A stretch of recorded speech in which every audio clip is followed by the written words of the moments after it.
Ever since the day that you went away,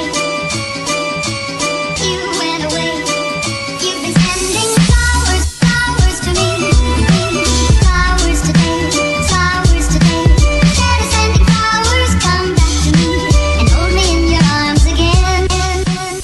It's KiwiKumi here, and welcome back to another video. So today I am here with Nameless, or past known as Roxxie Duchy Films. Yep.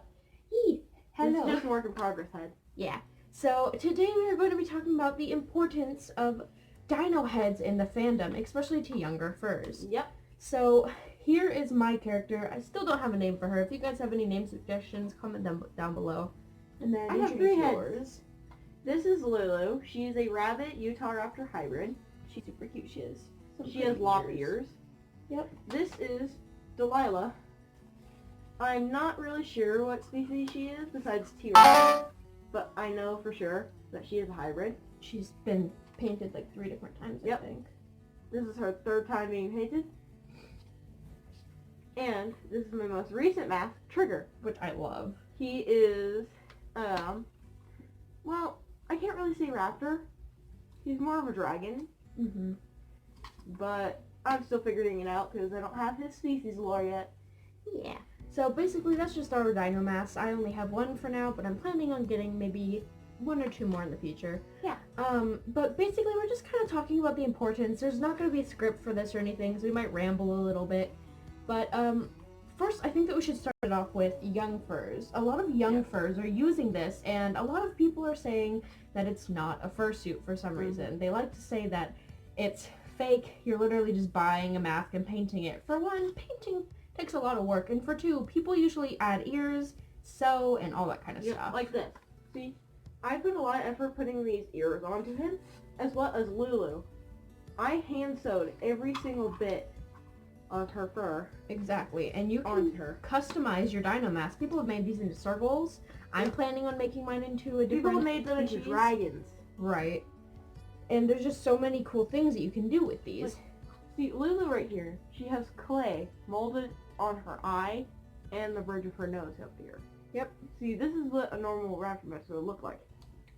This is what she looks like. This was like, kind of like that one. This is the original shape, but she added clay to the eye and then little horns, and horns, I guess. Like, Trigger here. I didn't add any clay to him. He's upside down. But yeah, there's so many things that you can do to customize your character, and for some reason a lot of people, especially I noticed like 17 to 20s, like to say that they are fake fursuits and that they don't actually, like, you can't make them into fursuits. Now here's the biggest thing. People say that they can't afford to make or buy fursuits, but it's actually pretty easy, especially if you're making your first fursuit. It doesn't really matter what materials you're making them out of. For some people that's debatable, but I personally think if you want to go to Joann's Fabrics for some really cheap fabric, that's perfectly fine.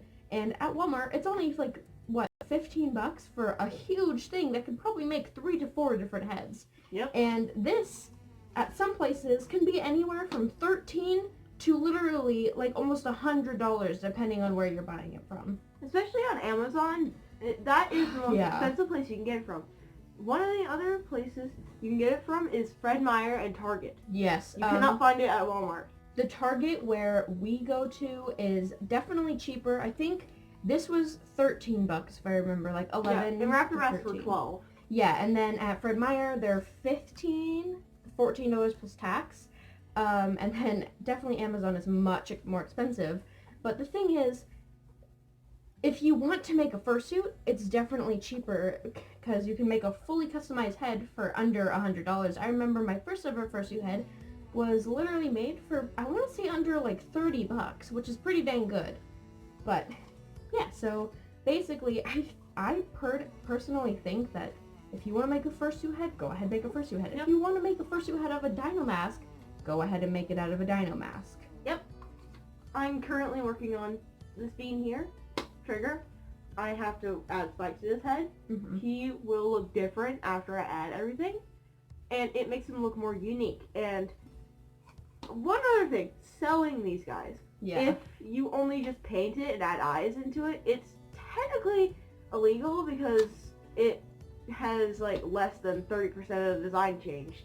Not really. And like, I learned it from reliable sources, of course. But it has to be more than that for it to be sold as like a special piece. Right. If you change the design like this, or like add your own things like clay, it makes it seem special and Right. different. So obviously, if you want to go ahead and go sell your dino mask that you bought for some reason, you can technically do that, but you're not going to make much out of it. If you have a dino mask kind of like this one, but you don't paint it, you don't add anything to it, it's really not worth much. It's going to be just around the same price, even probably less, because it's pre-owned. But I really recommend, if you do want to start selling them, practice painting them first, even if you have to do multiple layers, chip off the paint, repaint it, do it as many times as you want. Make a design before you create the fursuit head. So she's going to have really long ears and black fur and everything. She's going to be a full-on fursuit head. But if you just paint it, I don't personally think it's worth that much. But you can still make a really good amount of money, especially for a beginner person with their first ever business. Dino heads can be a good way to start it. Yep. And I can already tell that some fursuit makers, that young furs that are starting out with making dino masks, they are going to be amazing fursuit makers in the future because of their work. Especially the people, like, even the people who just add foam onto them to make them into circles. Like, circles, they're wolves. so good. It's amazing how people can create these ideas for these dino masks Yeah. and reuse them to become something else. One of the biggest issues I have with people saying that they're not fursuits is that it technically takes away creativity in the fandom.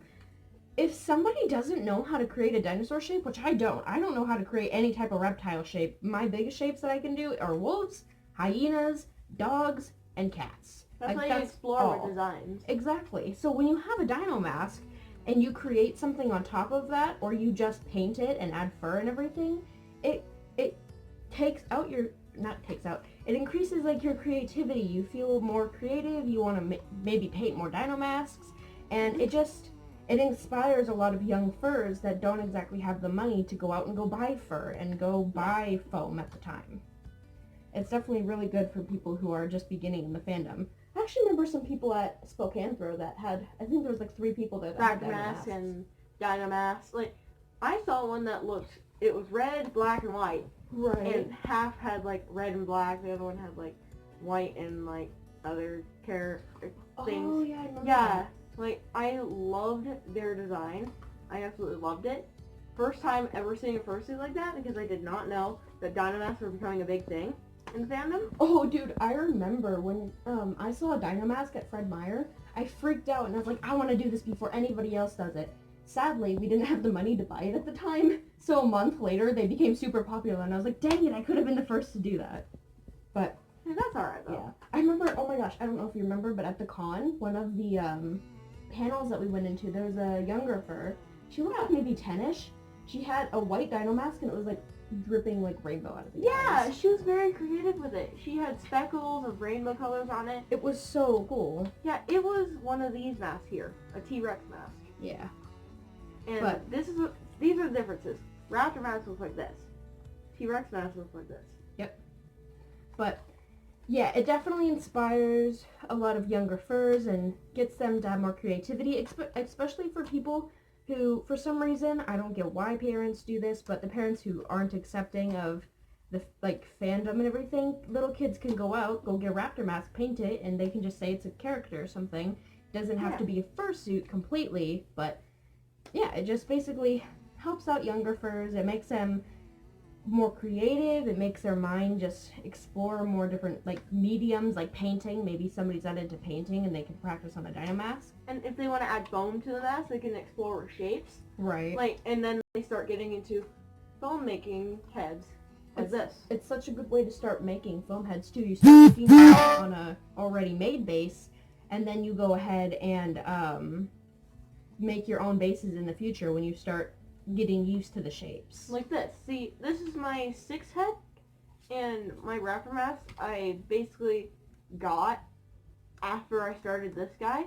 Right. But after I started getting used to, like, adding stuff and, like, painting or whatever. That was one of your first ever, I think, Furred completely heads. sewn. Yeah, one. completely sewn and furred heads ever in Right. my life. She is one of my mostly complete heads. Yep. Besides Roxy, who's now kind of retired, so. Hmm. And the biggest thing with dino heads is if you're not used to sewing. Like, I've been sewing since I was 7. And when you haven't been sewing for very long, it's really good to practice with a dino head because there's less that you have to sew. You don't have to sew the whole face if you don't want to. You're just sewing the back of the head and maybe some ears. Fursuit tip, patterning. Use Yes. duct tape and saran wrap to pattern it. What I did was put her on a foam bust, and I put saran wrap all around the bust head and like on top of her head, and over on here, from the chin. Then I added duct tape in like small layers. Like always tape like about this much duct tape and like crisscross it to make it more structurally, basically just stronger to stand. And cut those off of the head, then cut it so it lays flat on the fur. Trace it out, cut it out, so yeah, and that's all you have to do besides going on to your head. It's a little hard to explain when. Like, we completely understand it, but if you've never done it before or it's hard to like understand through the camera, if you guys want a tutorial on that, don't forget to comment down below because I definitely have my full suit that I'm making coming up, and I will very gladly post tutorials for you guys. I'll probably help you with like adding clay, painting, and furring one of these guys. Right. For mine right now, the only way that I can really fur my dino heads is when I'm at her house because the mannequin head that I have is too small. It's not an actual two-size, like actual person-sized head, so I'd probably have to come over here to be able to fur it. Yep. But eventually, when I do get my own mannequin head that actually is a normal-sized head, I can start furring them at my own house. Also, like another creative thing is creating different parts for your mask. Like right now, I am wearing Delilah's hooves that I got help with from this bean here to create onto these lace-up boots. Yep. And these are directly for Delilah here. And the thing is about fursuits, you can get so creative. Like, there's that one person that made Beauty in the Base full suit. There's actually 2, but the one that actually had permission, they did a really good, like, full-on full suit that looked like it was inspired off of Beauty in the Base, and it was amazing, and it was so detailed, and it was a full suit. And for some reason, there are still people that like to go tell them that it's not a fursuit. You can't tell me that a whole entire full suit, digigrade padding, voice changer, all of that detail and hand sewing by hand that they had to do for those tiny little details isn't a fursuit just because they have a dino mask. Like, stuff like that really makes me angry because they're not even a young fur and they put so much work into that and they're still getting criticized for it being a dino mask. It's just because people are jealous It really is. and ignorant, basically, that young furs get encouraged to work on things like this. They get encouraged to start working on things like this and this because of inspiration of painting dino masks and creating fur and foam patterns for them. Honestly, I really wish that when I joined the fandom, this was already a popular thing, because imagine how much easier it would have been for me to be able to practice on top of a dino mask. Yeah. I had to practice for, how long has it been? 3-4 years? Making suits, and there is a huge difference, but if I had a dino mask, that would spark my creativity even more, and I could experiment and try to work with head shapes more, and I'd probably be even more improved than I am right now. But it just helps people with their creativity so much, and it just... Yeah. I don't know how to explain it. I love the fandom. I love you guys. Big hug from the camera. I've been in the fandom, or not in the fandom, but creating fursuits for around 1 or 2 years, maybe. And this is just my 6th head, and he's also a big improvement for my work.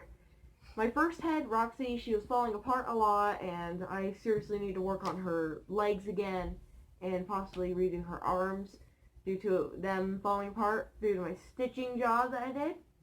Yeah, But she's your first trial ever and error. handful. Trial and error is the way to go.